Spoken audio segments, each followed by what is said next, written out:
Imagine asking an MLS Next Academy director what your child needs right now, then asking a Division I college coach what will matter 3 or 4 years from now, then get to ask someone connected to the professional side of the game what separates the players and who really has a shot. Normally, 3 different conversations. Not today, Matt. It's 1. We deliver 3 for the price of 1. This is what we do at Chasing the Game. For something that didn't even cost any of our listeners anything. This is our inflation buster. Our guest is Tom Bowen. Tom is the Academy Director of Long Island Soccer Club of MLS Next. He works with players inside one of the most competitive youth development platforms in the country. He's also coaching as assistant coach at the Division I side Hofstra, also based on Long Island, where he sees directly what translates when players move from youth soccer into the college game. And with the Long Island Professional Project on the horizon, he's also connected to another layer of where the game may be headed locally. So Tom isn't looking at the pathway from one seat. He's looking at it from all 3. So, by the way, he is making us look lazy, that's for sure. So in this episode, we talk about what young players are really missing, what college coaches are actually seeing, and how much maturity matters, and what changes when the game gets faster, older, and less forgiving. We covered a lot of ground in this one. Academy standards, college recruiting, late developers, bio-banding, winning versus development, and what a real pathway on Long Island could actually mean. All right, let's not waste any more time. Let's get into it. This is Chasing the Game. Thank you for having me. Go ahead, and because I don't know, those of you who have a little bit of an accent, that means that you know a lot about soccer. Like you grew up in a different soccer culture for sure, and then now you're coaching in the United States in multiple levels. Give me like a fundamental difference that immediately just you see. I think I don't want to use the word maturity, but I think you've got to grow up really fast in the environment that I grew up playing in. Kind of the locker rooms that you'd share, the people you'd share the locker rooms with. You have to grow up really quickly in those environments. Or some of the kids that I call them kids, but the young men that arrive at college are still not quite ready in terms of the maturity and what it takes to be, whether it's, a college D1 athlete or D2 athlete or a pro. I don't think they quite understand what it takes. Whereas like when I was growing up playing, I was fortunate or unfortunate, whichever way you want to look at it. Like I was a young kid coming through into an environment where a lot of the players that I ended up sharing the locker room with were guys that they'd had their careers and they were in the Welsh Premier League for a year or two and then retire. And then some of those characters that you end up sharing the locker room with and the things that the level they'd played at, a lot of them former pros in whatever level that might be. And yeah, you got to grow up quickly, because if you don't, then you're gonna hear about it pretty quickly. So I think that's one of the biggest differences, whereas I don't want to call it coddled, but I did. But like the professionalization of the youth game here it's good and it's bad. Like the facilities and the resources that are available to these players in this country, I never had anything like it. Yeah. How did Sean McCaffrey describe it? International tournaments, American kids coming out of, jumping out of Range Rovers. Jumping out of Range Rovers. Makes it a little bit different as far as their level of hunger. So you just touched on a little bit. So you've been here for, I think you said 13 years. Yeah. Finished your playing career here, then transitioned over onto the coaching side. Have spent time coaching USL League 2 teams, successfully Long Island Rough Riders, which is a club that's been around just as long as I've been around, I think, which is really long, as well as at the college level in multiple universities as well. And now as the MLS Next Academy Director at Long Island Soccer Club, I'm curious, aside from the facilities, what have you seen over the last 13 years and what are we actually getting right here? I think that's a tough question. I think there's a lot of good. There is a lot of good. I think US youth soccer gets a bit of a bad rep at times, but there's also a lot of good and a lot of good people. There's a lot of stuff that needs to be ironed out and can certainly be improved. But I think that there are a lot of good things going on and a lot of good people involved that have good intentions. I think, like I said, I just got back from IMG for a weekend and Arizona Fest in December time. Like the level is good. Like I'm walking around the fields. I'm kind of double dipping a little bit because I'm there for the youth side with Long Island Soccer Club MLS Next, but I'm also kind of there recruiting for the college side. And I'm walking around these fields, and the level is really, really, really good. obviously, especially within the if you want to call them the legitimate MLS Academy teams, like the level is really good. They have phenomenal resources. They've got 5 or 6 coaches on the sideline with them. I feel like they have a coach that warms them up. They have a coach that gives them a water bottle, that puts their jersey on for them. They have incredible resources. They have everything they need to be successful, which I think again is a great thing, but it can also take away a little bit from giving them too much at times. So let me ask you, you mentioned the college game and scouting. You're an assistant coach at Hofstra on Long Island, Division I, really solid Division I program. I think it's like a top 20 program annually. Yeah. So I quickly looked at your roster before we came on today, and I scrolled. It took me to the 10th name before I found an American kid. On one hand, you're telling me that the quality is really good and you're there recruiting. On the other hand, I would guess, 50 to 60% of your roster is from overseas. Is that right? Wow. Why is that, if the talent level is that good? There's 2 sides to it. I think one piece is what I lent into a moment ago in terms of the maturity piece. Like I'll use an example. Like we have a centre back at Hofstra who's going into his final year playing now, who's played 100 games in Serie C, and he's a man, and he acts like a man, he trains like a man, he leads the team like a man, and he's got that invaluable experience of playing men's soccer. Yeah. And the college game it's a different beast to youth soccer. It's physical, it's fast-paced, it's ugly at times, and that experience is invaluable. So that's a player that we can get that guy because maybe he wants to come to New York and he wants to be close to Manhattan, and he maybe has had his career and now his focus is, I'm going to come and play, but maybe get my education and maybe get a job in New York City. That might be his dream now. Whereas on the flip side, there are some phenomenal players coming, and it's not like we don't go after these players. Like we go after these players that are coming out of the US youth system. It's just the hard part is those top players, they want to go to the ACC, they want to go to a Georgetown or a Penn State or a Clemson, and they don't particularly want to go to maybe like a mid-major Division I school like a Hofstra.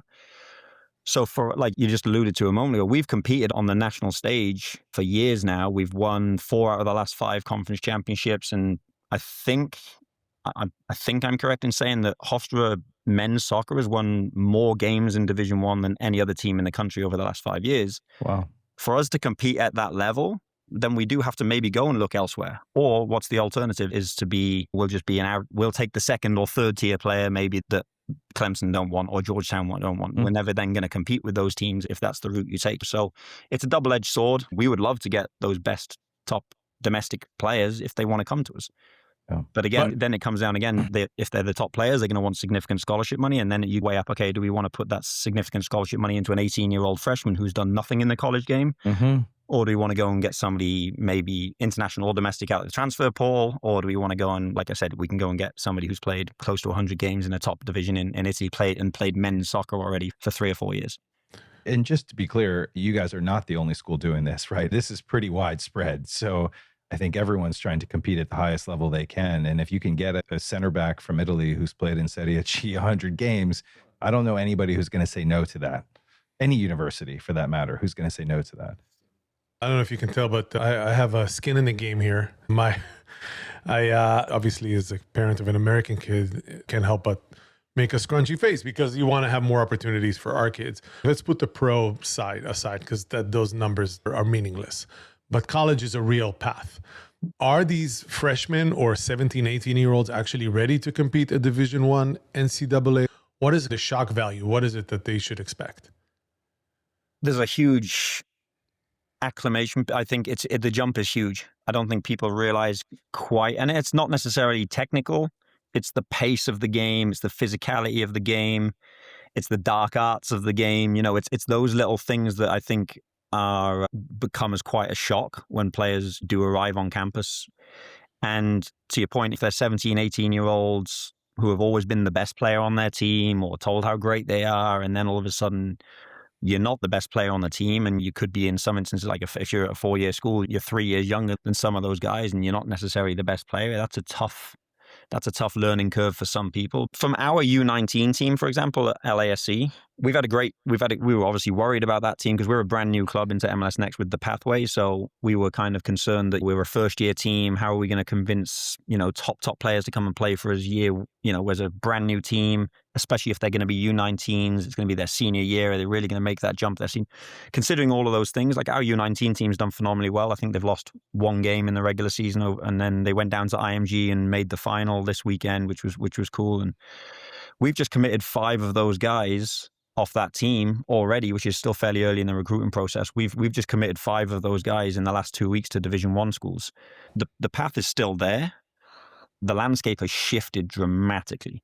It's getting later and later and becoming more and more difficult it's a really hard time to be a top domestic American player trying to go to college, just because the nature of the beast has changed. And it's driven by football and basketball, the revenue generating sports. Like, they're the ones that have pushed for this. But what's happened is the roster limits at Division 1, for example. I don't know how much you guys know about this. If you opt in to the revenue sharing model, then you're now limited to 28 spots. So teams that used to carry maybe 35, 40 players on a college roster, now they have to go to 28. Before you even talk about the incoming class, those excess players have got to go somewhere. Where do they go? They go into the transfer portal. Now they're in the transfer portal, and they can now, maybe they drop down a level from a top tier 1 Division 1 team to a mid-major. Okay, now their players have got to go somewhere. And now there's this trickle-down effect of the level throughout should get better in theory, because those players are filling spots that maybe they wouldn't have taken beforehand. But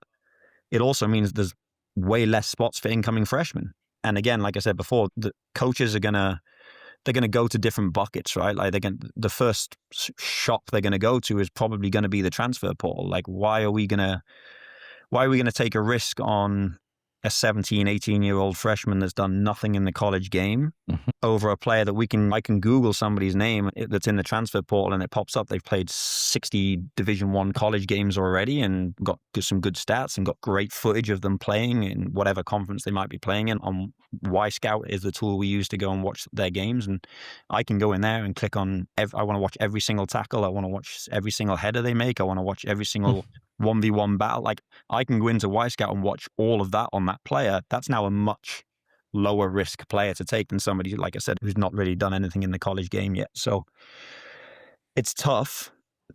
I think that the path maybe has just changed a little bit. There's different routes to, if your dream is to play Division 1, there's still a way to get there. If you're a top player, you're still going to get found and you can still play at Division 1. Or maybe now the path is, okay, maybe I need to go and consider a Division 2, Division 3 school or an NAIA, JUCO school and kill it.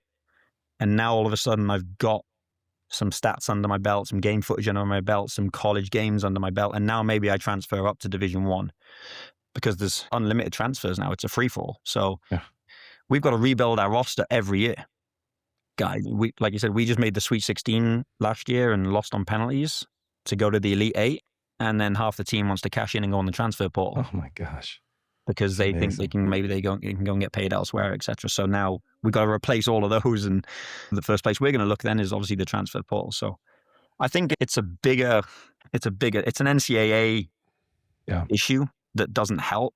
And again, it's driven by basketball and football and these other revenue generating sports. But they're not competing in the world's game. I mean, I'm not saying that there aren't good basketball players in Europe. Of course, there's many of them, or maybe American football players. I don't know. But soccer is the world's game. So what you're saying is that the contact book is humongous. It's infinite. And many would want to come and have a college experience here, as we know personally a few of them. Yeah, but I think to your previous question as well, I think part of my job, especially I take on the role of college coordinator and helping these kids through the process. I think just being honest with them, being realistic with them, trying to explain to them that this D1 or bust mentality is for 99% of people, you're going to end up disappointed. Like, you can still go, there's some phenomenal schools at every level. Division 1, Division 2, Division 3, there's some not so great schools at Division 1 in terms of an experience. It's about the experience. Like, these are potentially going to be, or they will be, the best 4 years of your life if you choose wisely. And I think this obsession with I've got to go D1, and this feeds into the youth soccer culture, right, as well. I think you can go, there's some phenomenal schools at every level. There's some phenomenally there's academic schools at Division 3 that have super soccer. Yeah, for sure. Yeah, I was going to say, and then there's this small piece called the academic side of it. Choosing the best fit for soccer is only one part of it, ultimately. That's a whole nother, especially because scholarships, athletic scholarships are like gold dust, right? So I think everyone's chasing this athletic scholarship that it's really tough. So I think the easier way to get money to go to college is to just maintain a really good GPA and work really hard in your academics, and you can get hopefully, depending on the school, you'll get a good academic package and you're then instantaneously more attractive to a college soccer coach, because that money's not coming out of their athletic budget, because it's coming from academic funds, and now we could just top you up with athletic money. So the academic piece is huge, and we stress that to our players daily. Make sure you're doing your homework. If you're stressed with school, we're okay with you at times. If you communicate with us and you have to miss a practice because you're really behind, it's about time management, but schooling is really important. Yeah. Let's shift to Long Island Soccer Club a little bit. So I think, was it 2 years ago or 3 years ago where you were granted, was it 2 or 3 years for MLS Next, and then you got the full pathway after that? So what are you 2 years into? We're 2 years in, yeah. So we were given like probationary, the youth 13s, U14s, for 1 year, which, obviously it was about showing that we could do it, and operations wise and whatever, putting out a good product, which I think we did. And then, fortunate to get the full pathway the following year, which this is we just completed our first full season with the full pathway. What has it meant for the club? Both, how have you had to think about it operationally?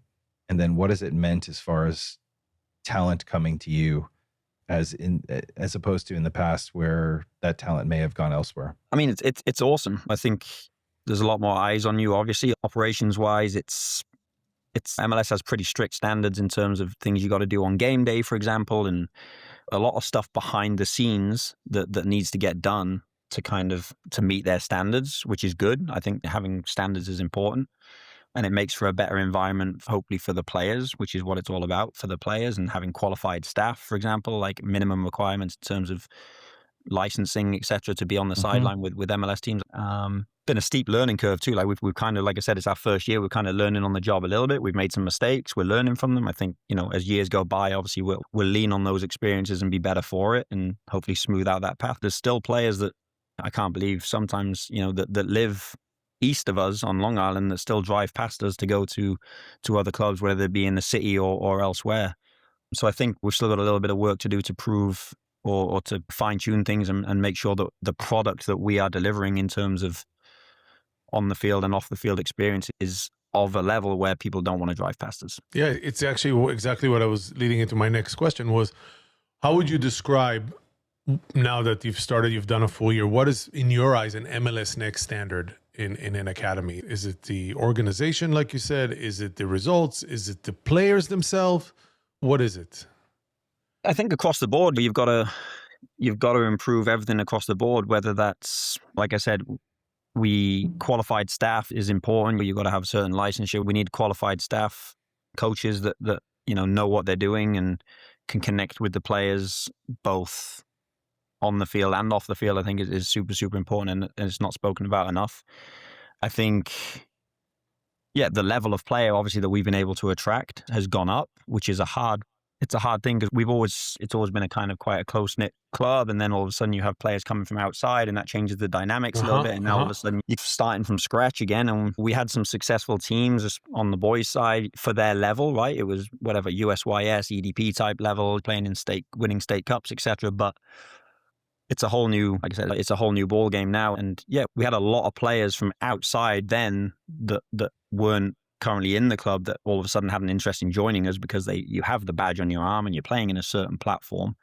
Yeah. You've also got to rebuild your culture again and make sure that we as a staff and as a club have certain standards, and we don't bend from those standards just because we think maybe we can get one extra player from a rival club, etc. If you want to come play for us because you believe in what we're doing, then great. If you don't, then that's also fine. There's a lot of good clubs, especially here in the tri-state area. But obviously the standards go up across the board, and we've still got work to do. We want to get better too. Like, we want to offer more. Like, it needs to be like you said, we don't want to coddle them, but there's certain things that this level requires, whether it's a head coach, an assistant coach, both with certain licensure, a sports performance coach that can maybe work with them on the physical side of the game. Is it sports psychologists, which I've listened to your episode last week or the week before with the mental side of the game, which is hugely important, and especially the environment with all the pressure we're putting on these kids.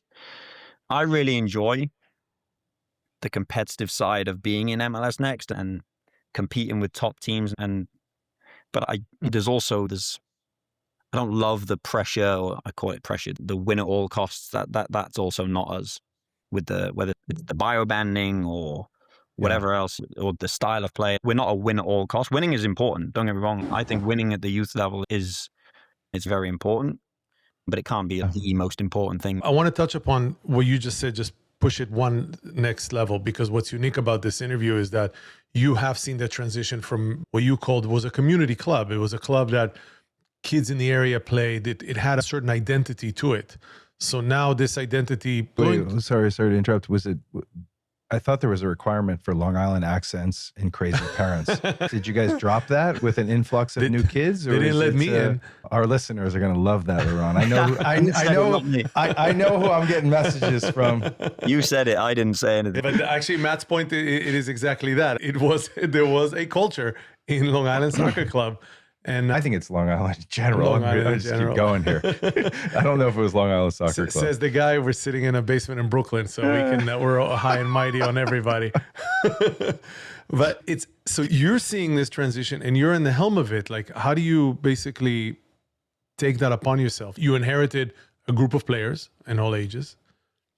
Some of those players are probably, and I have to assume, would not be what many would consider MLS Next level. So how do you prepare for that? It was difficult as a human, because on a human level, you have to break up teams almost, which was tough. Like I coach at the U17 level, which is like 2009 born players. Kind of took them when they were young and almost made them like my own little project to kind of see what we could do with them. And we ended up creating a pretty strong team for their level, whatever that level was, like a USYS kind of regional type team that won a couple of state cups and went to regionals and et cetera. So they were good for their level. And then all of a sudden you get this new badge, right? And this fancy, shiny platform. And it's tough to then say, oh, I think only the top, whatever, I think what was 3 or 4 of you guys, we're gonna move you guys into the MLS Next program. 3 or 4 from the whole team, from the whole squad.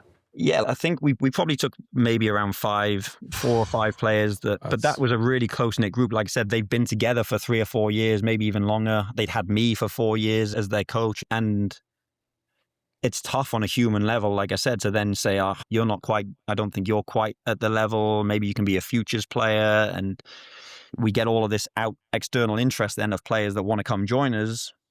And deep down, we don't want to go into the MLS Next level, and not saying we would have, but get whacked around every week, because that's not a great look for anybody either.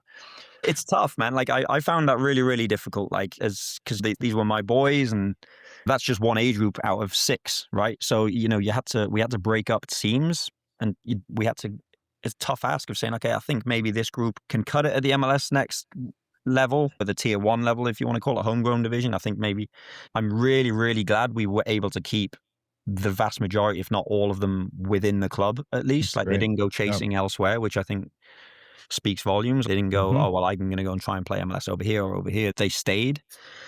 And I think most of them, if not all of them, are still here between the homegrown and academy division team. I still think that academy division team is going to be really strong for their level. But yeah, like I said, it's on a human level, it's tough to then say, listen, buddy, I love you, but I think you're an academy division type level and not quite ready for homegrown. And that's not to say in a year's time when they get to your team, they won't be. Yeah. But are your coaches, I think the clubs in the area differ. Your coaches part-time, full-time, some of both, and how do you see that in the future? It's a little bit of both right now. Like I said, we have a few college coaches like myself that are involved. Obviously, like, college coaching is my full-time job. So I have 2 full-time jobs. Like, I literally say, I don't know. I don't have time to even talk to us. It's absolute goal. It's been so difficult to get on the call with you guys, as you know. But it's 2 full-time jobs. But we still have some. I still think there's some value, and I think the club sees some value in having a connection to the college game somewhat. I think as we move forwards, and we have some full-time staff already, a lot of full-time staff, and I think that's going to grow as well as we look to streamline things and become more professional as time goes by. But I think myself, the club, and leadership still see some value in having a couple of coaches that are connected to the college game. Like I said, all of these kids want to go pro. Like we spoke about, like they all have this dream of playing pro, and we're not here to crush those dreams. But the reality is the vast majority of them, if they're lucky, are going to land at college. Still, if they're lucky, right, is they're going to land at college. So helping guide them through that process and helping them find a fit that's going to be home, hopefully for 4 years, who knows, with the transfer portal, is still incredibly important, I think. Have you seen the shift in parents' attitude as well, shifting from pre-MLS Next to MLS Next? Do you see other pressures or things that were different from before and after, or that kind of has stayed the same? No, I don't think. I think, like I said, everyone wants to win. I don't think there's pressure to win necessarily from the parents. I think they find it tough, maybe sometimes even more so than the players do, when, like I said, maybe they're going from being the best player on their team previously at the USYS EDP level, whatever it might have been, and now all of a sudden, you're going from being a big fish in a small pond, and now you're thrown into the MLS Next level, and now all of a sudden, you're like, same as what we were saying about the college game earlier, you're no longer the best player, and now all of a sudden maybe you're a role player instead of being a starter every single game. And I think the parents have a tough time with that, sometimes a lot more than the players obviously find it tough. But I think in talking with the coaches, and we give them feedback, I try and tell the players, especially the ones that are maybe have taken up that role that they're not used to. It's like, okay, if you zoom out, you've look at where you've come over the last 5-6 years. You were playing here, and now you're on you've made an MLS Next team, and you're contributing to that MLS Next team. Maybe it's not quite as much as you'd like to be right now, but look how far you've come. And I think that's an easier conversation. But with the parents, I think some of them have a really tough time with being like, oh, my kid's always been a starter. Yeah, but this is a new environment now. It's a tough conversation for sure. I'm curious, when kids come in on trial, and I'm not talking about the big tryout days when there's 50 kids and you're trying to figure out if there's one or two, but when the kids come in on trial and they're training with the team on a semi-regular or regular basis, how quickly, in general, I guess it probably depends on the age group, do you recognize a kid and say, okay, that kid can play at this level, versus a kid has to come back 3 times, 4 times, 5 times to be evaluated more? And what are you looking for, or what are you not seeing when a kid has to keep coming back before he receives an offer? It's a good question. I think asking for a friend. I think for the most part, I think personally, anyway, I can't speak for it. I think you can tell pretty quickly if they're at the level or close to the level. I think if they're not, they stick out like a sore thumb. I think the speed of play, the kind of the awareness, the physical piece is obviously is a piece to it, but I think you can tell pretty quickly if a player belongs at that level or not, just based on their game IQ, and the speed of play is everything, right? Are they capable of playing off 1 and 2 touch? Can they beat a man 1v1? Can they defend individually? All of those little things that you can usually see within one session. But I think the bigger piece and the hard piece is, if you're going to base it off, the reason we would maybe want to bring them back more than one occasion is to find out what they're like as a person too. How do they fit? Yeah, it's so important. I think it's often overlooked, and people say, "Oh, this kid's phenomenal." Okay, but if he's a bad egg and he's not great for culture, like, he can be the best player on Long Island. We don't necessarily want him if it's gonna affect and upset the apple cart and affect the rest of the team dynamic. Is it worth his talent? Because there's a lot of talented players, right? And I think, is it worth that talent? We want to get to know them personally too, and it's the same in the college game as it is in the youth game. Like, people and the type of person is really, really, really important, almost before the player, because it only takes one to upset the whole dynamic at times. And then what's the philosophy, or is there an overall philosophy when it comes to bringing a kid into the club? For example, do they need to be like a top 11 type of player, versus bringing a kid in who's going to be 15th or 16th on the roster, but then replacing a kid who's been there for a while? Yeah, it's a good question. I think, again, there's no definitive answer. I think it's a little bit case by case, team by team.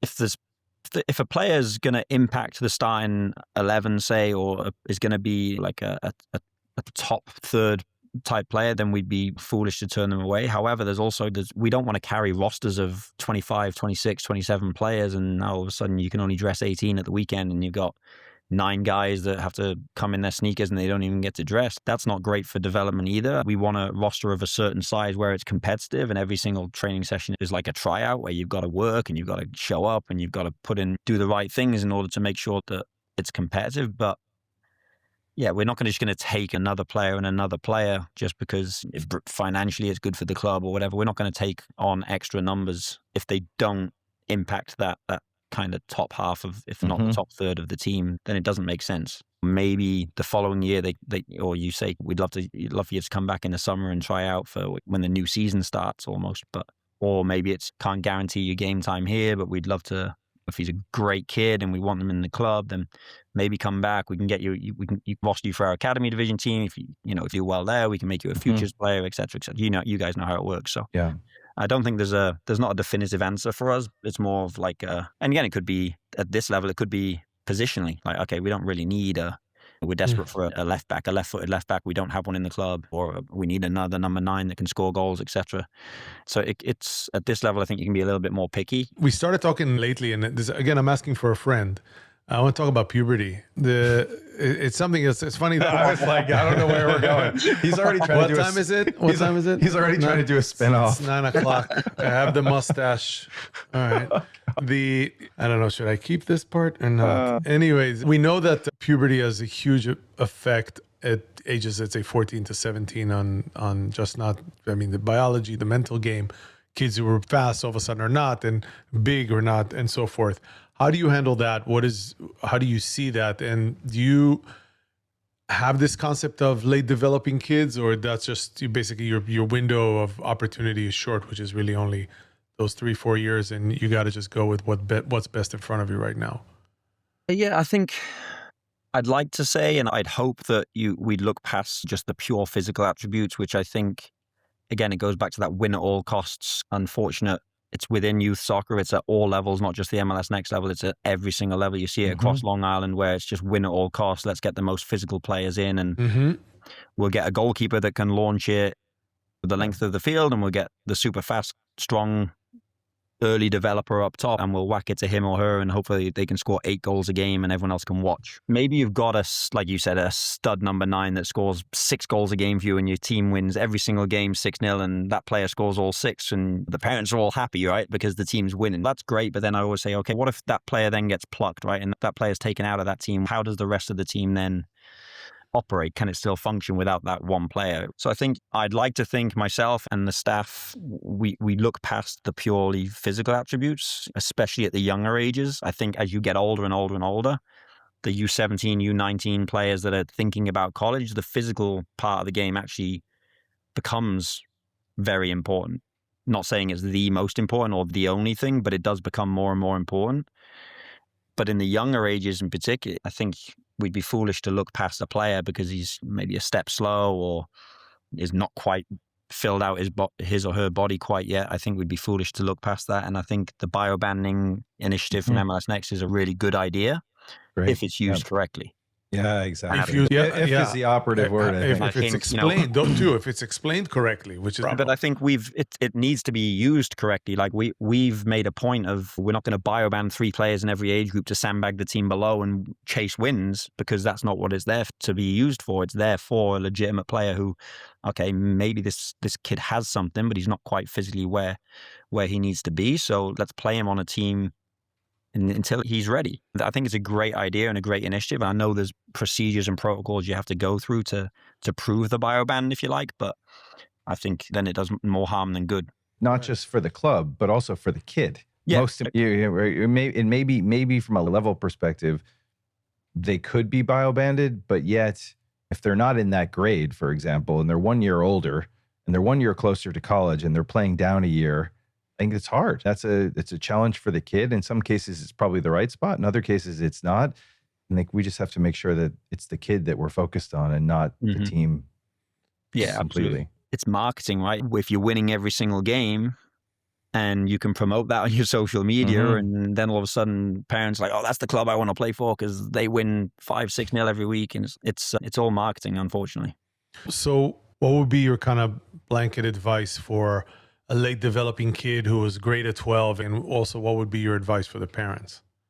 It's tough because I'm not a parent, but I think trying to find the coach is incredibly important, and the club is incredibly important. You need to find a coach and a club that's, like I said before, sees through or sees past maybe the physical attributes that may be lacking. And if there's a player in there somewhere, whether it's a really high game IQ, whether it's unlocking passes that maybe somebody else can't do, or maybe their technical ability is out of this world, but they're just lacking some, I think trying to find a club and a coach that can still nurture you, if you like, and be patient with you is probably the most important thing. I think if you're going to go to a club that, like I said, is only about winning, and if you can't help them win in the then and now, then you're not important to them.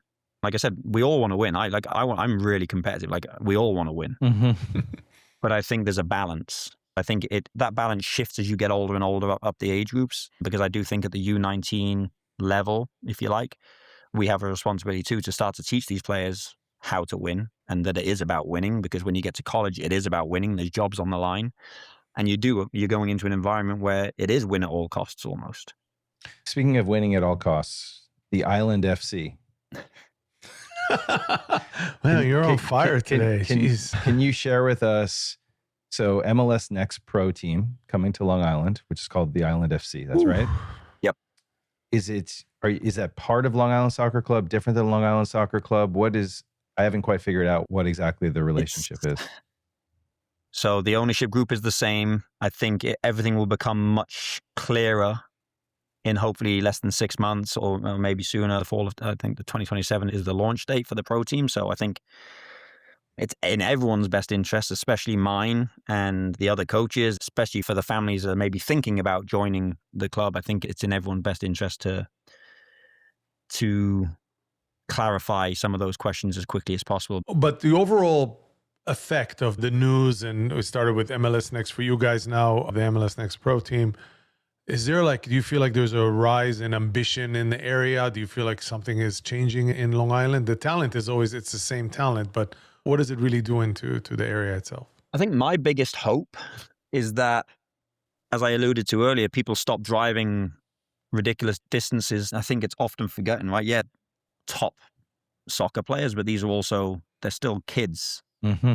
And being in the car for 3 hours to practice for 2 hours and then 3 hours back. And if you're getting back at 11 p.m. to midnight and then you've got to get up for school again the next day, I don't think that's a healthy lifestyle for anybody, let alone a young kid who, I get it, soccer might be their passion, and if they should chase that passion and try and play at the highest level possible. But I think at some point, like I said, my hope from all of this is that the best players from Long Island stay on Long Island. Mm-hmm. And then they have somewhere for them to play that's, like I said, professional and well coached and well organized, and they have something to strive for in terms of a pro team right here on the island. And then all of a sudden they don't need to drive these ridiculous hours and have these ridiculous late nights and put all of that on top of them, on top of their schoolwork, which, as we spoke about earlier, is so important and probably an easier path to college than chasing these soccer scholarships. We often forget that they're kids and they're little humans, and soccer is important, but it can't be the only thing, and it can't be their entire identity. But so if there's something right here close to home that meets their needs, and I think that's the key piece, is meeting their needs something for everyone, then that's my biggest hope out of all of this. And that starts to hopefully shift that cultural piece. And I grew up playing for this team, and now I'm going to go support this team right here on the island. But it's no secret that there's a lot of teams that have tried in New York, and it's not easy. It's not an easy market. There's a lot going on, and it's expensive. Yeah, you've got 2 pro NBA teams, you've got 2 NHL teams, you've got 2 NFL teams. And all the minor league, there's so much stuff to do, like you said. Whereas in other parts of the country, you can pop up a soccer club and everyone's like, "Oh, I've got nothing else to do this weekend. Let's go check it out." And then all of a sudden, you got this huge following. So it's tough, but I'm hopeful. I can imagine you got to prepare already for the calls you're going to get. Coach, do I take a college offer or an MLS Next Pro offer? It's a good position to be in. If we'll see. If it's available to you, then yeah. We had an interview with a player, a former NYCFC player who had that dilemma and has had his opinion on that. So it's an interesting situation. Which way did he go, out of curiosity? He got recruited by Stanford, then moved to UVA. He went to play to UVA for a bit, for a year, but it was also COVID. Yes. But at that point, he decided he wanted to be a pro. So he went out and played for LAFC's second team at the time. And then he ended up back at NYCFC. He's still playing? Wow. I think it's important, like even those players that make it, right? And I've had so many of those players that played for me on the Rough Riders USL team that have gone on to be pros. A lot of them are still playing, but a lot of them are also not. And they only finished playing for me maybe 3 or 4 years ago, and then all of a sudden they've made it. Like they've made it. They're a pro. Like, this is everything I've ever dreamed of. And after a year, it can be a very short career too. And before you know it, it's like, shit, what do I do now? Like, it's a 2-year pro career and it's over. And then it's okay. Maybe getting that education in your back pocket might not have been the worst idea either. And there's still a path to go pro from college, right? With a number of players that have gone pro from Hofstra in the last 3 or 4 years alone is mind-blowing. That's the idea. If you're an MLS Next kid going through U17, 18, 19, you supposedly should have some college offers. I know we just said it's very difficult, but... Coach, we've talked about this seemingly on just about every podcast, and I'm curious, as an academy director, a coach, and then also a college coach, what are your feelings on personal training, supplemental training? Is it? Oh boy, I don't even have to ask. It's not. I'm not 100% one way or the other. I think some people do a good job of it. I don't want to get into too much kind of scientific side of things, but there's something called ecological dynamics, right? I don't know if you guys heard of it. I have, Laurent. It's I definitely have not, and I'd like to hear about it. How do you spell it? It's essentially the theory behind it, which resonates with me. The theory behind it is that you need to interpret situations that you're likely to encounter on a game day, for example, in order for the transfer of learning to take place into game day, right? So if I've got, and again, I'm exaggerating here, but I call them Instagram trainers, where they have them with a parachute attached to their back. They run, they unhook the parachute. The same example everybody always uses. They do a cartwheel, and then they dribble through 18 cones that are all messed up, and then they whack it into an empty goal or over the crossbar most of the time, and then they do another cartwheel to finish it off because it looks, and it's okay. How is that going to transfer to game day? So that's my big thing. Is that really going to transfer to game day? And even if you got the greatest feet ever through those cones, the cones aren't moving. That you're not looking at a defender right in front of you. Say, right, it's perception action coupling. You're not perceiving information, taking that information in, and then basing your decision off that information that you're taking in to choose the appropriate skill. So I'll give you an example, right? If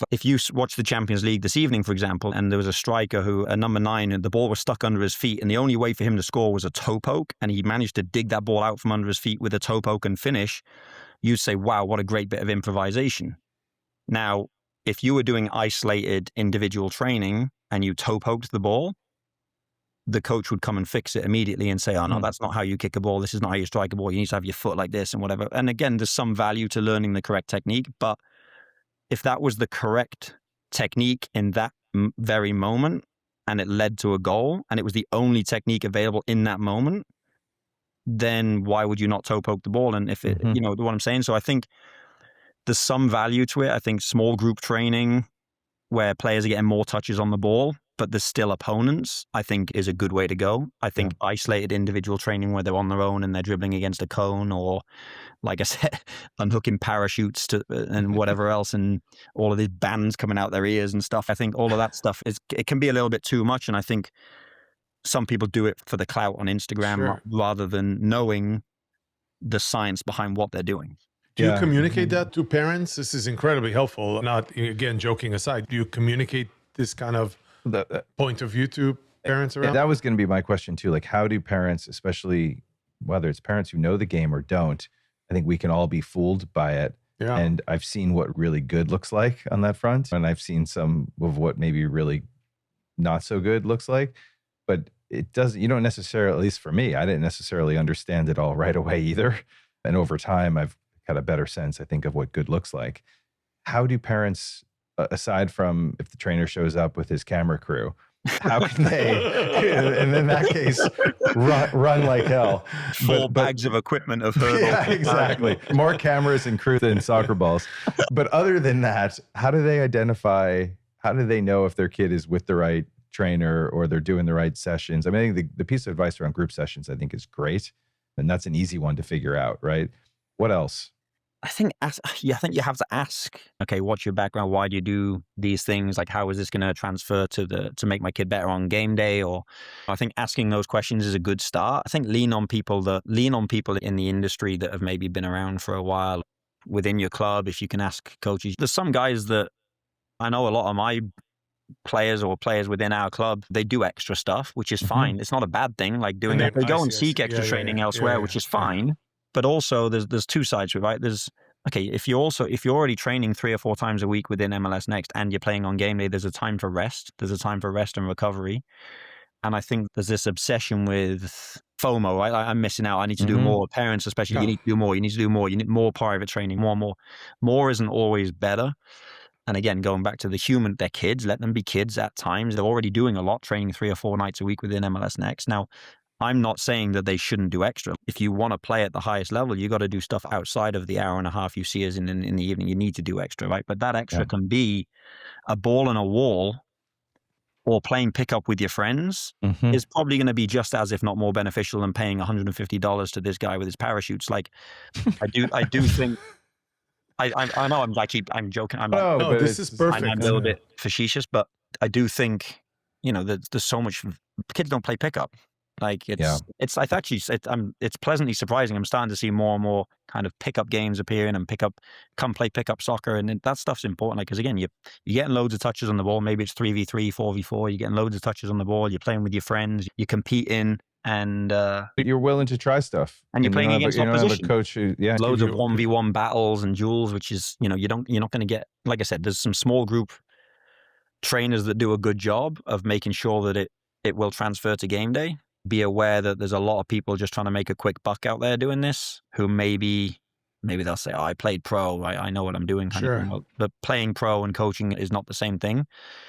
Yeah, when our team meetings, for example, like when we have the team meetings, either before a fall season or before a spring season, I would say, we're okay with you doing extra, but remember to rest, remember to recover is also super important.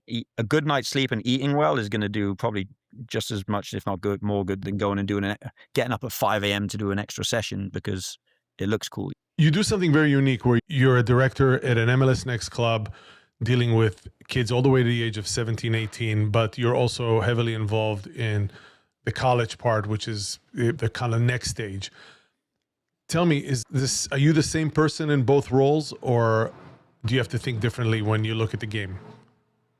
It's a good question. I think there's obviously in the youth, depending on the age, again, like I know I keep going back to the age and stage. I think especially in the younger teams within the club, obviously they're ranked on quality of play, which is another conversation, but it's certainly, it's developmental. Our job is to develop these players. Yeah. Hopefully capable of playing, whether it's at the college level or the level beyond that. Like, that's our job, is to try and develop players capable of playing at the highest possible level. So it is developmental. Now, that's not to say that college is not entirely developmental, but it is also, our job, if you like, at the college level is to win games. And like, as I alluded to before, Hofstra men's soccer in years gone by has done a pretty good job of that, especially over the last 5 or 6 years. In terms of my own personality, I try and stay true as much as possible. I think obviously you've got to be a little bit, you got to tailor your coaching a little bit to the age that's in front of you. But at the same time, I think, going back to what we said at the very start, I'm not here to coddle these guys either, the young ones within MLS Next. I think there's too much of that going on. Yep. I think the players are more interested in posting a clip on Instagram or posting a picture of them playing on Instagram than they are about how well the team does, which really bothers me. And I tell them, I'm a fairly straight shooter when it comes to that stuff. And I'm like, listen, if we've lost a game 5-2 and the only thing you care about is posting your assist for one of those 2 goals, then there's an issue here. And I think it's become an epidemic. It's nonstop, and it happens at the college level too. Stephen Roach, who's the head coach at Hofstra, is one of my best friends. He I hope he doesn't mind me sharing this, but we had a preseason meeting, or we had 10 new players in for this spring. So we had a few weeks ago, we have a meeting. He said, if any of you post your own personal clips after a loss, you'll be out the door. And I think it's trickling. It's at all levels. I think it's become. Oh, I love that. Yeah. Become this obsession with social media, and it's all about me, and there's not enough we anymore. And I think it's across the board, both in the college level, the MLS level, and I think trying to get back to understanding that soccer is a team game. Not an individual. If you want to play an individual sport, go and play golf, go and play tennis. This is a team sport, and it's about the collective. And I think I try and encourage our staff to be real. And I don't think there's enough real coaching that goes on in the youth game. Now, I'm not saying, and then there's a line, like these kids, again, they're kids, right? They're here to learn, they're here to grow, they're here to develop. But at the same time, I think it's super, super important to also teach them life lessons, hold these kids accountable for certain things, because that's how it's going to be both at college and especially definitely when you're a pro, or if you don't become a pro and you go into the working world, you're going to be held accountable for things. You're going to have to work as part of a team. It's not going to be about me. I think there's a real lack of real coaching and connecting with the players on a personal level. I think too many coaches are obsessed with their zones and... Oh, dude, there's so much over coaching, I feel like. The Twitter coaches, we've already talked about the Instagram coaches. Now there's the Twitter coach or the X coaches where they just spew nonsense, and they're more concerned with their inverted fullbacks and their zone trying to be and pep. zone 19s and all that crap, instead of coach the player in front of you, and let's hold them accountable, and let's teach them things that are going to put them in good stead for the rest of their life, rather than all of this fluff that goes along with it. As we try to wrap up, your time I know is so precious, and you have about 6 jobs, and you're about to run U.S. soccer as well. So before you pick up that job, you've been around the block. You probably rolled your eyes at a few of us parents where you overheard us say things to our kids. What are there like pet peeves that you have that you hear on the sideline, or you hear things and your parents go, "Oh my God, I cannot believe, just shut up already"? My favorite one is not in the middle.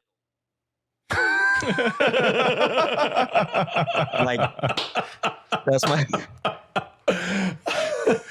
Like, you want to just play the game on the sideline where the ball can go out at any minute. That's my personal favorite, I think. And then obviously as you go up the levels and the ages, you realize, okay, we've got to maybe play into the middle to draw pressure, to play on the outside and create space, whatever it is. If you say to Man City, "Oh, don't pass it to the middle," the game, that's where the goals are. Unfortunately, the goals are in the middle of the field. So at times you might have to go into the middle. Yeah. I think we've, I mean, this has been therapeutic tonight, but just in general for Laurent and I think we've both learned a lot through these different discussions. And I think amongst them, we as parents feel a certain way about whether it's playing time, or whether it's what team your kid is on, or how often, like how your kid's being utilized, where the kid's actually not that impacted by it. And it's something that we create in our minds and may or may not eventually get to the kid. And I think that's been one of the consistent things that we've heard throughout, which is you guys are with them in training all the time, right? We may get them after training. It's a few minutes in the car or a lot of time in the car, whatever it is. But I think that's been one of the biggest takeaways that we've had throughout all of this, is that the kids are mostly really willing to work and want to and get through it. And then they've got these grownups in their lives who have like this lack of patience and instant satisfaction, desire for instant satisfaction, which actually really hurts the development at times. Yeah, it's crazy. You'll have a conversation with, if a parent wants to have a conversation, and especially in my position, we're willing to have that conversation. And okay, yeah, we're an open door here. Let's talk about it within reason. Obviously, we have to have boundaries. We're not gonna meet you after every single practice to explain, or after every single game to explain our decisions. But if it does come down to playing time, and then you say, "Oh, I can get you playing time right here. You can play tomorrow for let's say it's the AD team, right? You can play tomorrow." "Oh no, we don't want to do that." Okay, now it's not about playing time. Mm. It's about the status on the team, or your personal ego. It's no longer about playing time, because I'm offering you some playing time here and you're turning it down, because that's going to damage your ego a little bit, because you're now playing on the second tier team, which it's tough. Look, I get it. I'm not a parent, so it's tough for me I can't put myself in their shoes, and maybe I'll be a crazy parent when my kid starts playing, but Wait till you listen to our podcast when you're a parent, and then we'll see how smart you are. Director, I can't tell you how much I appreciate your time, and it's been worth trying to schedule this. It took forever, and this is one of these conversations, Matt. I know you and I agree that this is really only part one of to be continued when things evolve in Long Island, and I'm sure you'll come with many more stories. I appreciate you guys having me on. Obviously, I feel like we've only scratched the surface of each topic. So many different things we could talk about. We could probably go on for hours and hours. Yeah. Matt and I are famously superficial, so this is Speak incredibly. for yourself, man. All right. How do you say wow in a Welsh and Long Island accent? You had that. I don't know. I have to figure that one out. I'll do it in post. But wow. One moment that stayed with me comes early in this conversation when Tom talks about maturity. He says essentially that in certain environments, you have to grow up really quickly. And that idea sits underneath a lot of what we talked about today. This is not just development, but the environment around the player. Who's in the locker room, what the expectations are, what standards exist every day. Because those things shape the players long before they reach the next level. Yeah, and later in the conversation, Tom makes that really concrete when he talks about the center back at Hofstra and says, he's a man. He acts like a man. Jeez. He's got experience playing in Serie C. That line sums up what the competitive nature looks like when it comes to college. Because when players move from youth soccer into college environments, the jump isn't just technical. It's maturity, it's responsibility, it's consistency, it's experience, and coaches see that difference immediately. Yeah, there's another moment that I really liked when Tom talks about college soccer, and he says that if you choose the right place, those could be the best years of your life, and that matters. It's not something that I think about all the time for my son, but in youth soccer, we spend so much time talking about pathways, levels, and leagues, but Tom keeps bringing back this conversation to the experience. What is the fit? And what is the environment? And honestly, this was one of our hardest edits. There was a lot left on the cutting room floor because Tom is really three different guests in one. You're hearing from someone inside the MLS Next Academy environment, inside Division I college soccer, and someone thinking about the next professional layer of the game. Each one of those could have been its own episode. Tom Bowen, director, coach, thank you for joining us. And to everyone listening, share this episode, subscribe to this show. If you want more conversations like this, more access, more insight into soccer in America, youth soccer in America, help us keep building this. Thank you for listening. We'll see you next time. Man, I feel lazy. This is Chasing the Game.